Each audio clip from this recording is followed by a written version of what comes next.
यहाँ 17वीं शताब्दी की शुरुआत में सेट की गई एक ऐतिहासिक लघु कहानी है।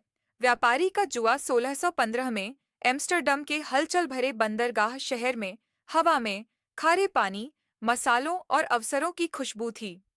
डच ईस्ट इंडिया कंपनी अपने चरम पर थी, जो रेशम, चीनी मिट्टी के बर्तन और दुर्लभ मसालों से लदे जहाजों के बेड़े को यूरोप भेज रही थी, जो जोखिम उठाने के लिए पर्याप्त साहसी लोगों के लिए किस्मत बना रही थी। इन साहसी लोगों में पीटर वैन लून भी थे, जो एक मामूली व्यापारी थे, जिनकी आकांक्षाएं उनकी क्षमता से कहीं ज्यादा थीं। पीटर के लिए गोदी कोई नई बात नहीं थी, जहां लोहे की जंजीरों की खनक और नाविकों की चीखें रोजाना की सिम्फनी थीं।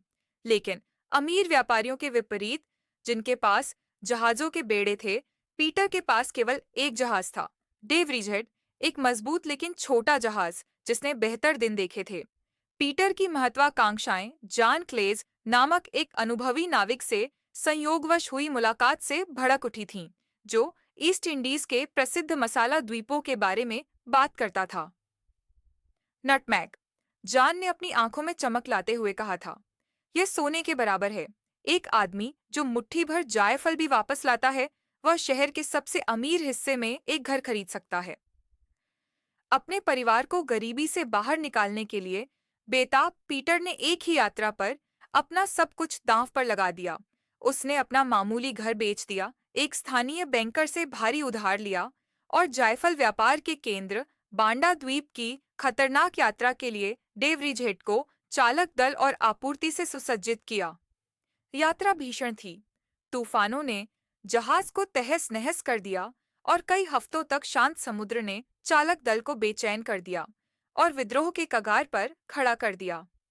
जब वे आखिरकार बांडा द्वीप पर पहुंचे, तो हरे भरे तटों और ऊंचे जायफल के पेड़ों का नजारा पीटर के सपनों के नजारे जैसा था। लेकिन जल्द ही उन सपनों को हकीकत ने बदल दिया। स्थानीय शासक डच व्यापारियों से सावधान होकर अपने माल के लिए बहुत ज्यादा कीमत मांगते थे।